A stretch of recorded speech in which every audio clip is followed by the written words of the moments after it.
4 février 2022. Bonjour, bienvenue à l'émission Kindoki Politique.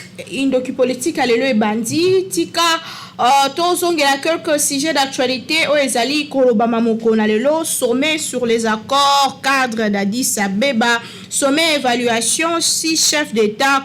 Baza nakati ya mabele ya Kinshasa na somi yango oyo fongwami pe ezali président mokona lelo na président ya RDC Félix Antoine Tshisekedi Tshilombo ezo salema siko a tozolobela bino biso tozala na plateau kuna somme ezali ko salema bisika wapi na oya. Alors suppression ya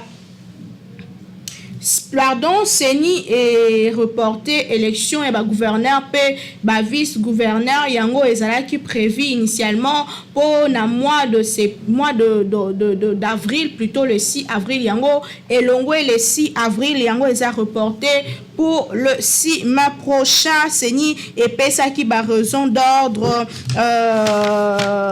financière pe makambo ndenge na ndenge. Alors parmi sujet actualité, guerre en Ukraine, gouvernement congolais a convoqué réunion moko de crise mokonalelo de sécurité pour veiller sur les Congolais bazali ko vivre en Ukraine. Gouvernement lobby que à Kotianyo sont place pour na ko salako bande ko na biso bazana kimia to bi que crise na Ukraine zo secourir mokili mokonalelo pe durant batangu oyo tozoli quelques kimia ekoki ko zonga na ba mikolo ezali koya. Alors na cadre mission de politique à lelo toza bongo na mwana mboka Robert Nkumu azali moko ya lisanga UDPS na elongo tokosola ba question d'actualité nyonso ni nezoleka na kati ya UDPS ba question d'actualité pour na mboka na biso pe bongo na bongo ba question pe botuna kiye tokotuna ye moko na lelo mwana mboka Robert Nkumu mbote na yo. Moi tu es journaliste. Bonne santé. Voilà. Évaluation ya accord cadre Addis Abeba rapport nango topé bambando nango 10 ans après na mboka na biso ezani. Merci. Accord cadre d'Addis Abeba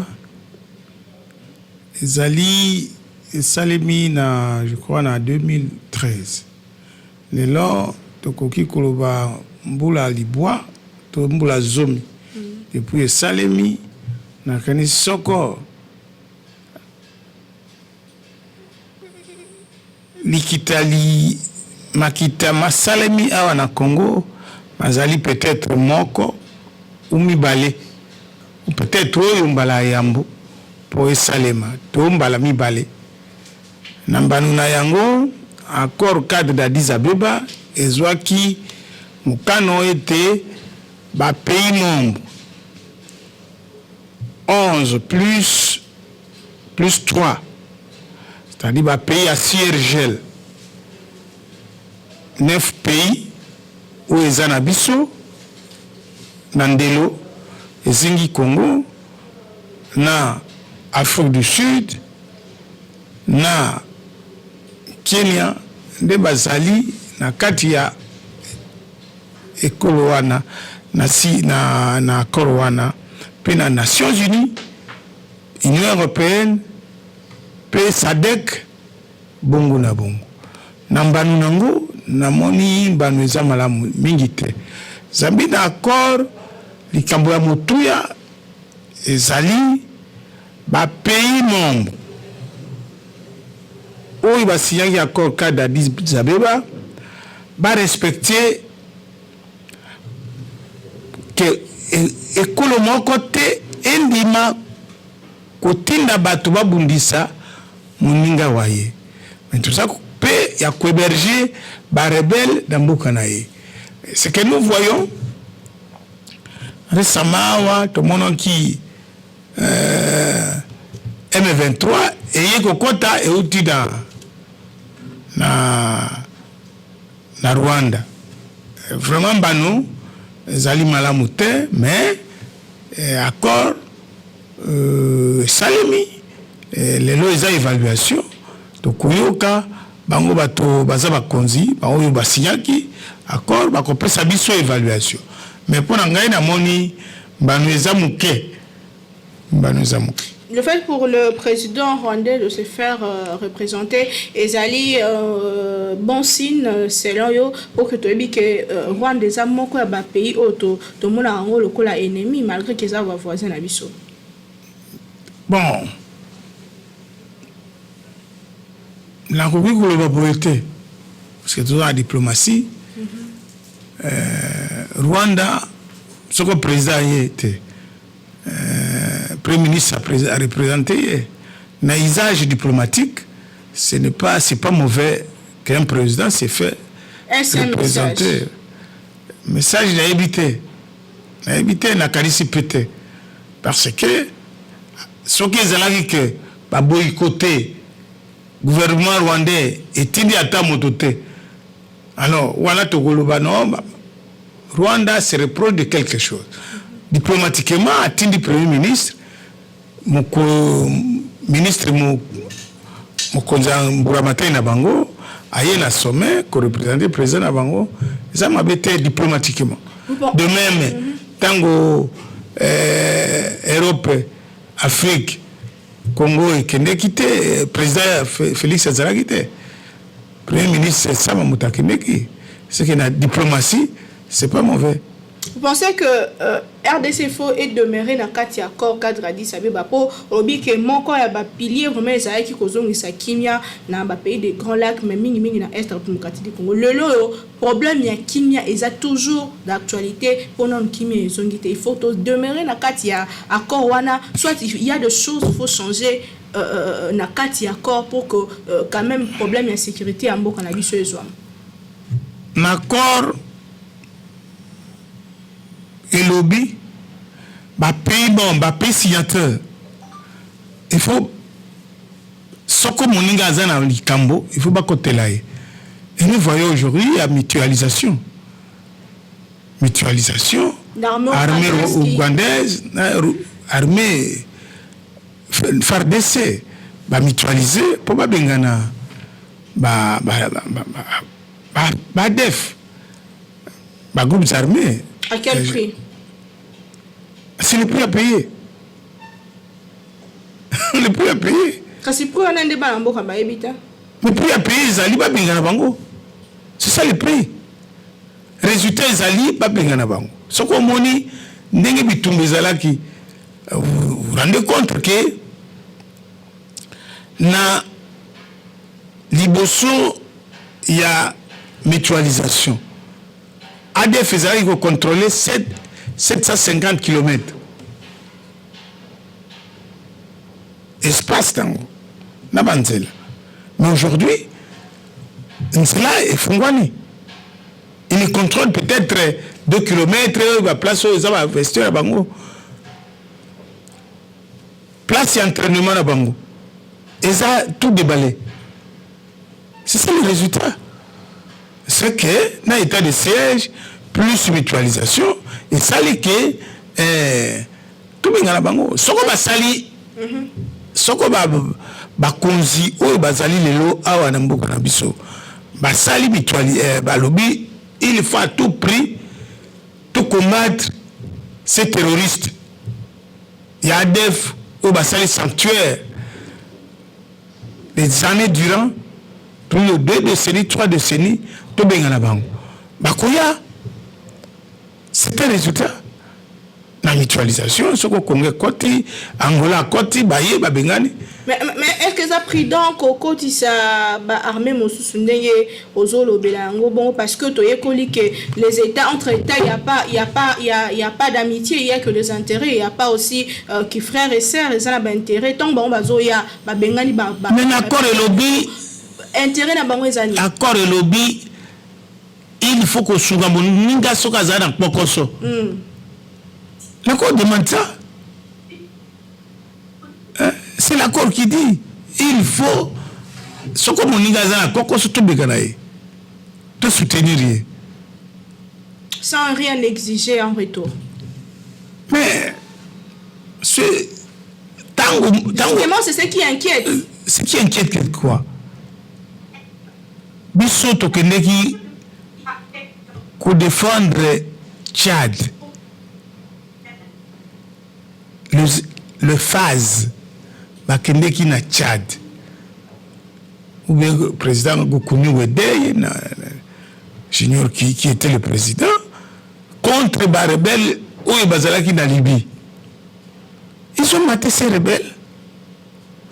Et les Congolais sont entrés. Dans le cadre, c'est assez. Communauté des États de l'Afrique centrale. Et alors, avant de commencer à CIRGL, avant de commencer à CIRGL, nous avons dans CPGL. Ce que le Congo a fait, na Burundi, na Rwanda, tant qu'il y a le président Abiy Ahmed, on les avait soutenus. Et ce que le Congo a fait pour l'Afrique du Sud et son indépendance, le pays de la ligne de front, Mozambique, Barodedi du Sud, l'indépendance, le Congo a beaucoup travaillé, et l'Angola, pour son indépendance. Le Congo a travaillé. Les sang des Congolais avaient coulé l'Angola. C'est comme ça dans la vie. C'est comme on dit, il faut se. Et en plus, l'Afrique centrale, n'a pas pris un CIRGL. La locomotive, c'est le Congo. Aussi longtemps que Bamboka Nyon Sowana, le Congo est à genoux, Mboka Moke Koutamboulate. Parce que Bisso RDC, Tozali n'a plus de 100 millions d'habitants. 100 millions d'habitants et qu'on soit presque moitié, il y a la population va payer. Et nous faisons frontière de tous les pays. Bazinga biso lokola maman alambi biloko bana baye simonaye. Il faut Kabola biloko bisa da botunyos. Aussi longtemps que Congo ils allient à genoux, bango ba ko soit développement. Parce que biso awa balobi bati anzela et kadisa fleuve na Brazzaville. Tant que le président la Zongo, il est prévu nzela elongwa na Zongo elongwa na Zongo et katsa pont et katsa Centrafrique. Il y a bisoko pont elongwi na RDC et qui na Centrafrique ti Nigeria. Nzela wana soko ye na Gemena et qui na Libenge ou Bosobolo et kobima na Bondo et Bimi Kisangani directement comme na Uganda ti océan. C'est qui bisou tout ça au centre de tous les enjeux et en plus les richesses que nous avons outre la richesse humaine, la ressource humaine, la richesse minérale, agricole, maïs. Ce quoi aussi longtemps que pays d'habitude à genoux, on va développer. Donc ils ont intérêt, pays nous sommes, ils ont intérêt Congo et Telem. Ce quoi Congo et Telem et Koben d'abord dans le développement. Moi je crois que c'est ça. Et c'est que nous Africains, nous sommes Africains, nous ne nous rendons pas compte de la réalité. Il y a vie sociale, il y a la solidarité africaine. C'est ça le modèle. Mais je pense que petit à petit, erreur, toujours ça là, toujours corriger, toujours yakada bundam pour que tout avance. La deuxième sujet, la biso à mon conadelo. Ce qu'il faut vraiment qu'on ait dans Mozindo sur ces gens, les attraits profonds, les Kambetali Bongo, développement il y a RDC lobby to mona ki mingi chef de l'état banele ki kobima mais lelo to komona bato ko yape na ngambo ya RDC récemment ezaki président turco ya ki pona la signature ya ba corps pe bon na bongo ce qu'il faut ko loba penza na liboso caméra la biso bosolo ba répercussion ni to ba résultat ni kozela na ba corps nyonso chef de l'état zo signé depuis azana pouvoir parce que to moni yango mingi abimi libanda akei koluka ba investisseur de part et d'autre akei et le lot moni pe batonga comme koya sur le plan économique sur le plan développement et ko rapporter RDC nini maman accord ezali boyokali ko pesa garantie na ba investisseur il y a deux états hein au moins le président turc ayakiao président qui dit pas là-bas on n'a pas investisseur à biso bas travaux techniques bango bayaki avant président bangoya bazongi sika tango baye pour que président na bango na président le deux gouvernements et peut s'engager il y a attente il y a sécurité financière sécurité économique et garantie il y a code d'investissement de deux États, de côté à la chambre de commerce mutuelle. Évidemment, l'assistance bilatérale est alliée entre les deux États. Mais l'investissement, il y a un commerçant, un homme d'affaires. Il y a une garantie à payer d'abord. Au moins, le président a quelque envoyé Ukraine. Ba Congolais bazakuna. Il faut que banga supposons qu'il va investir bandikuna biso ba investir kuna. Mobule bibi kuna. Et qui va prendre la charge ya ko sécuriser ba fonds ezali kuna. C'est l'État. Et aussi la Banque mondiale. C'est pour cela bateau sika n'en déplaise bateau qui conseille président c'est un fin diplomate bali ko sekaye azokende abimi 1000 voyages 6000 voyages 200 000 voyages sikoyo bateau oyo akeli ko négocier convaincre bango parce que mboka na biso ezalaki na molili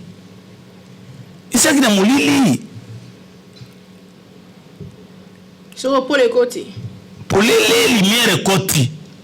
Mais concrètement, si. On nous sentit pour que l'investissement l'année. Tu vas y être que ça l'investissement. Même 2022, même 2023, même les lots, c'est sur sécurité économique et bonne année. Ce qu'on a dit, la réforme, beaucoup d'habitude est salée. Si le plan financier, si le plan économique, la réforme est salée et mettre les opérateurs économiques la garantie de la tenue de bonnes affaires. Donc, il y a investir et bateau, bakuzala. Napolé, pour ma cabette, mais est-ce que Hollanda qui a déclaration, il y a Albert Youma a déclaré qu'il y a environnement, il y a affaire na RDC demeurer nano attractif, ça paix attractif, paix transparent, dominé par la corruption, l'insécurité juridique et judiciaire. Mais il y a Youma Zadan. Président AFEC. Mais Youma Zali Moto. Il a fait 18 ans. Il faut que son poil au Babylone Kouane. C'est pas parce que il est Katanga pendant le règne du Katanga, le pouvoir, Youma, certes, après ça qu'il y a la président AFEC, il n'a pas pu imposer une économie des marchés réels. Par contre, tant que Mobutu peut attirer les Konaï Bemba, Saolone, moi j'ai vécu. Bemba était un homme d'affaires. Mais il y a une affaire dans les Nini, dans les Kamine. Jekami les sociétés à l'État.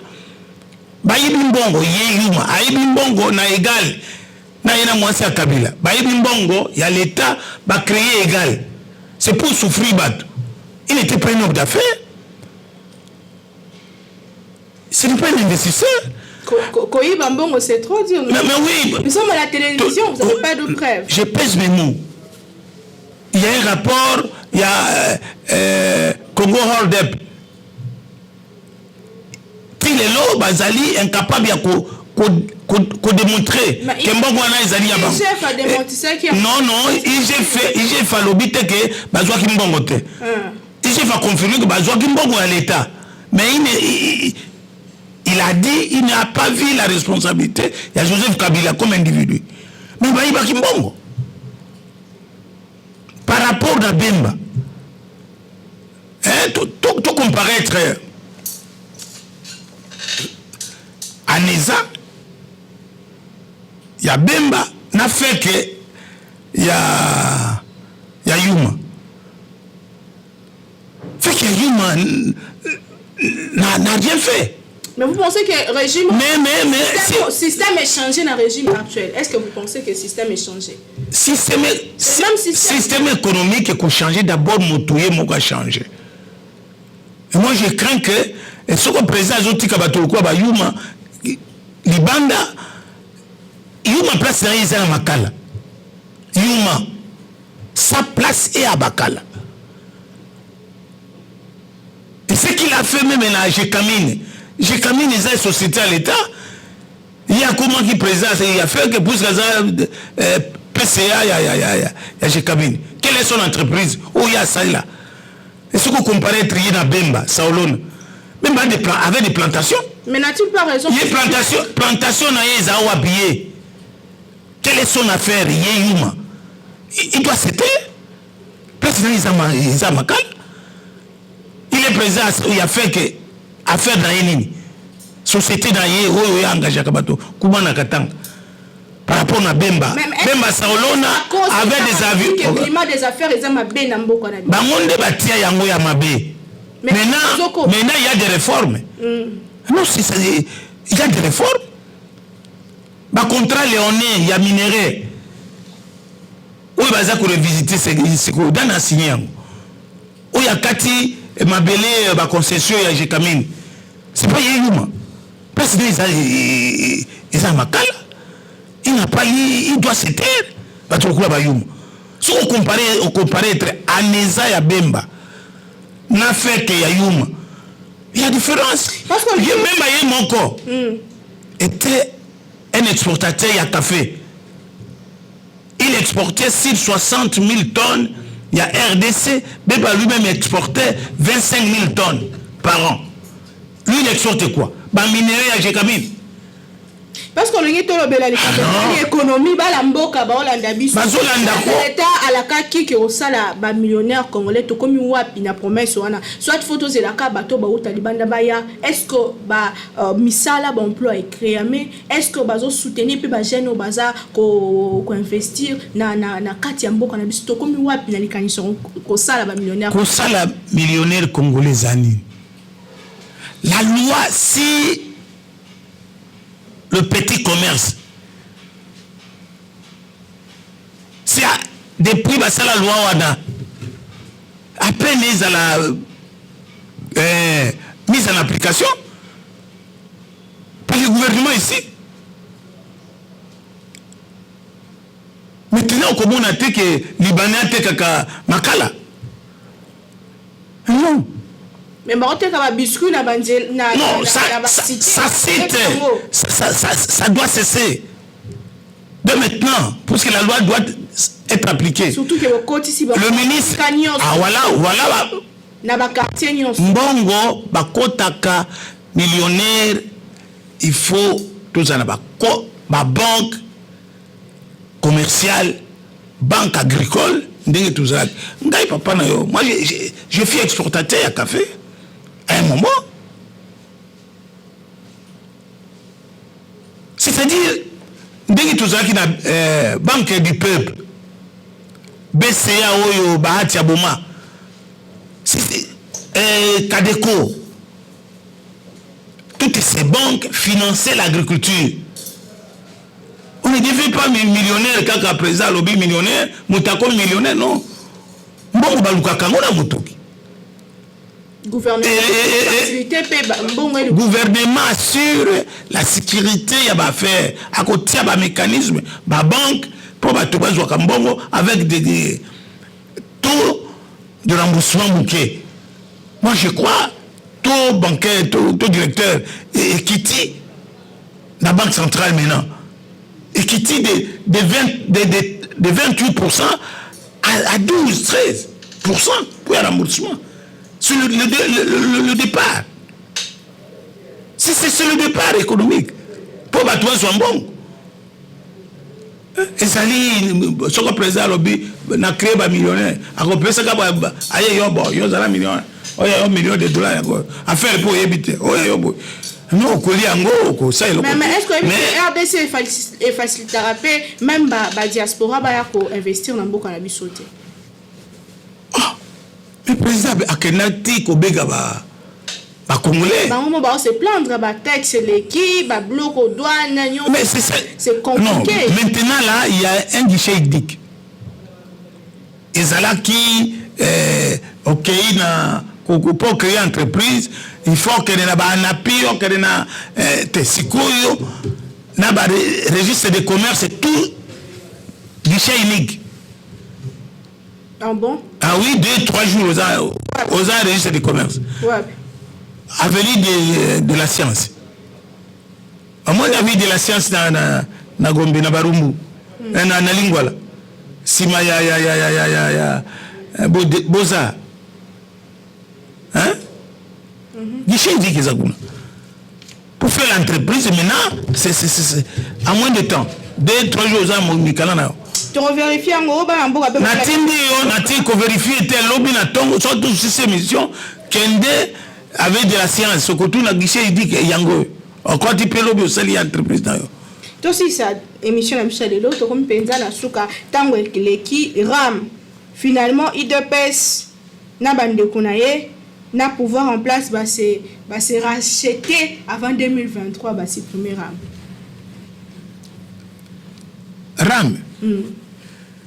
ram omoni makambo ya enregistrement registre d'appareil mobile et ça peut être na mboka musu na bami bikolo li bisusu même na Sénégal pour son bassin hein il faut pas identifier aux gens la signe telle. Parce qu'on ne joue pas avec la communication. Les alika kawabato bazo sakana na vie sociale, vie électronique non. On n'est pas na bisu sikoyo na ba mboka mususu. Bana mike le mineur ne tient pas le téléphone. On doit réglementer les choses. Non, foot sa population. Mais si on doit réglementer SIM na ba Sénégal. SIM eza lokola ba lipa wa te 2000 au somi SIM non. Mais ba ici sur le système éthique mais comme il est gratuit. Eza mabe. Eza mabe. Fallait pas qu'on SIM pour suma SIM ya pamba. Na ba Sénégal. Hein? Pour que suma SIM bisombela te. Vous allez bourser de l'argent. Non, on ne blague pas avec la communication. Comment les secours ban américains ba baby moral les athées. C'est tout ba téléphone ya bino ya Android. Pour nous ba biloka pornographie ban américain tout ça. Bana bakina classe au bien que ko tanga ba sala makaba pozoba tout ça c'est on doit réglementer. On doit réglementer. La seule chose c'est que RAM, on n'avait pas fait une forme de loi. Mais l'idée en soi, c'est pas mauvaise. On doit réglementer. Ce n'est pas n'importe qui doit avoir. L'argent n'est pas retracé. Je dis, l'idée n'est pas mauvaise. Et on doit avoir une loi sur ça. Pourquoi les enfants mineurs Ici, chez nous, il n'y a pas une loi protégeant l'appareil. Le système reste, le service reste bon, on est bâti. Non, non. Le service, il reste sans texte. Non, là, c'est la jungle. Il faut que on réglemente ça. Même tout ça, l'appareil. Ici, chez nous, on utilise les appareils sans nous conformer à la loi. On doit voir la loi, on doit voir la loi. Même les qui utilisent ma machine qui nous vendent ces appareils, qui nous vendent cette communication. Et non pas ça dans la loi. Nos législateurs doivent conformer notre mode de vie et ça n'a pas règle. C'est pas ça. Robert Nkoumou, merci. Votre message, un message pour l'IDPS, un message pour la population congolaise. L'IDPS après Kaboun, ça va? Mais l'IDPS après Kaboun, l'IDPS était un parti de masse. L'IDPS n'est même pas le président de la République. L'IDPS, c'est un parti de masse. Tant que le fondateur, le parti Wana, na préambule le lobby, nous créons l'Union pour la démocratie sociale avec des millions de Congolais. Ce n'est pas un parti des dirigeants. C'est différent. C'est pour cela que on est non. On va recruter. Peuple la base soutient son parti. C'est pas le secrétaire général. Il peut être là. C'est la base qui conduit la vision. C'était parti de masse. C'est pas un parti de cadre. Oh non, cadre va détruire. Non. Ce que la base va lobby au longwe. Donc, qui vient Mikolo Kabunda Keina peut se faire soigner qui? C'est pas ce que je dis. C'est pas ce que je dis, puisque la base est là, soutient le parti. Il faut des normes sur le texte. Il faut, en tout cas, un congrès ordinaire pour réformer l'UDPS. Comme parti de masse, tout na lutte de libération. Pour commis la gestion de l'État, il faut un texte wana et l'on doit adapter le contexte, la donne de la gestion du pays. Merci. Un mot d'espoir pour la population congolaise. Le peuple congolais doit avoir l'espoir. L'espoir fait vivre. Espoir, j'ai suivi le président Yambi. Toutes les composantes qui sont habilitées au NIP, la CENI, va payer l'économie si réellement il peut tenir les élections dans le délai. Et la CENI a confirmé l'élection dans le délai constitutionnel. 2023. 2023, les élections auront bel bien eu lieu. Alors, tout le monde va rêver, va rêver très. Puisque machine à voter, donc il n'y a pas d'élection, mais il dépêche le bac, machine ou pas machine, donc il n'y a pas d'élection. Va rêver très. Sinon, les élections auront bien avec Kadima. Bien entendu. Quelque chose est belle, mais aussi ces missions là. En tout cas, on a dit qu'ils sont partout dans le monde, notre politique et ceux qui awa. Merci d'inviter, merci de demander ils sont partout dans le monde. Donc, tani lobby, ticket et kimia et mon ababote na bino nzambe abenisambo Congo. Donc, tani prochainement.